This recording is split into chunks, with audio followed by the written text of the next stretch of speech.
With right triangles, we also have the geometric mean theorems.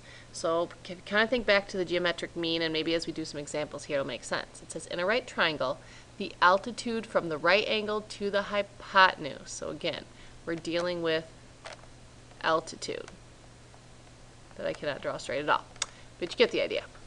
Divides the hypotenuse into two segments, A to D and D to B. The length of the altitude, this length right here, I'll put h for height, is the geometric mean of the lengths of the two statements. Now remember, that's where we took like the square root of the two other statements combined. Stick with me, okay?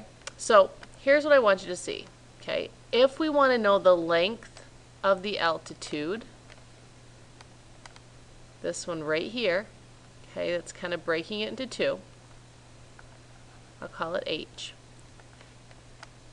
Remember the hint I give you of breaking up triangles? Well, if you're trying to deal with the side they share, we're dealing 9.2 here. So if it helps to create two separate triangles, do it. And the reason for this, again, squint to see if it works, is because we're looking for that shared side, and the 9.3 is going to be a little bit different. And so this is the h right here. This is their height in both of them.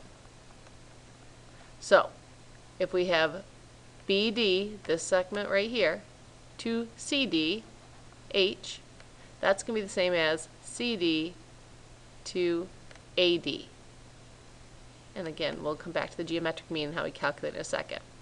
But the reason I point that out is because using our same figure here, it says in a right triangle, the altitude from the right angle to the hypotenuse divides the hypotenuse into two segments. So still the same thing. The length of each leg of the right triangle is the geometric mean to the length of the hypotenuse and the segment of the hypotenuse that is adjacent to the leg. A lot of words. What does that mean? Well, let's say we're trying to find a leg. In that case, maybe take your triangle and do your one full triangle,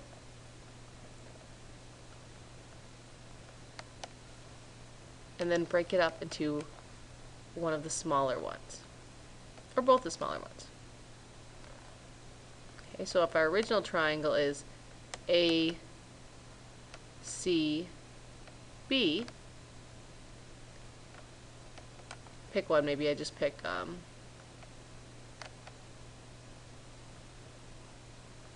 I'll just pick one of them. We'll call this A, C, D. Alright, so from A, and I think, let's look at the second one here. If I go from A to B,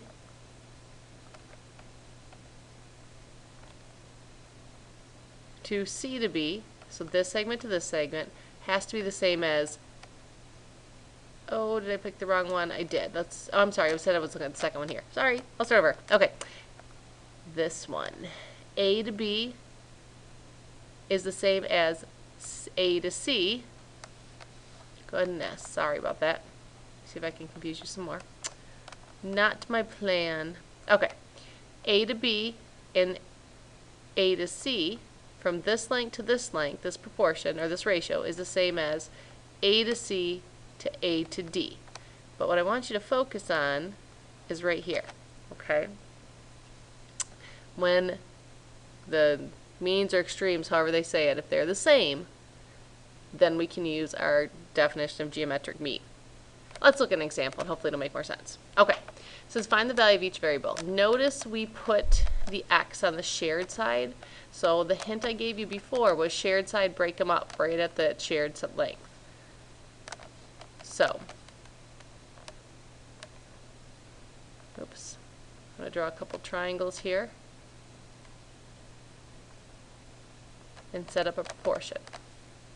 This is 8, this is x, this is x, this is 4. So I'm going to say 8 is to x as x. That's supposed to be x there. Try again. 8 is to x as x is to 4. Now the reason for it is because they're similar, because there's a right triangle here and a right triangle there, but the legs are kind of flipped. Okay, so when we do this, remember our geometric mean, our x, is going to be equal to the square root of those numbers, 8 times 4. So we get x equals the square root of 32. And if you remember simplifying, what perfect square goes into 32? Well, 16 does. 16 times 2. So we can break this up into the square root of 16 times the square root of 2. The square root of 16 is 4. Then we have 4 square roots of 2. If you can't remember that method, remember we have our factor tree method. We break it down. And I end up with 32 equals, there's 5 2's.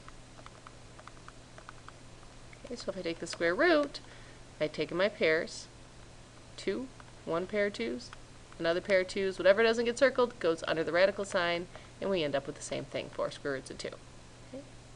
Quickly, if you look at this example, notice we want a leg. If we want a leg, we're using the second one here. So when you go to break them up, don't necessarily break them up at the split at the altitude. Okay. Here, remember this is 6 to here and this is 2, so that's going to be a total of 8. Put them in a different color. 6 plus 2, and this side's going to be y. My right angle's right here. And then I'm going to do just this little triangle here.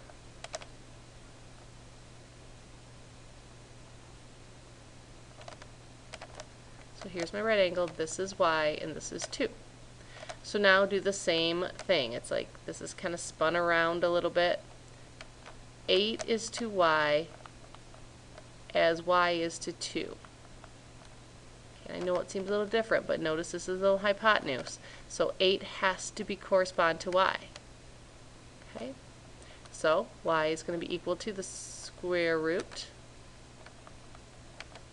of 8 times 2, or just the square root of 16, and the square root of 16 is 4. So in these theorems, we can use this idea of altitudes, breaking them into similar triangles. And if they're broken into similar triangles, we can use geometric means, think back to when we did geometric means in the last chapter, to solve for the missing altitude or the missing leg length.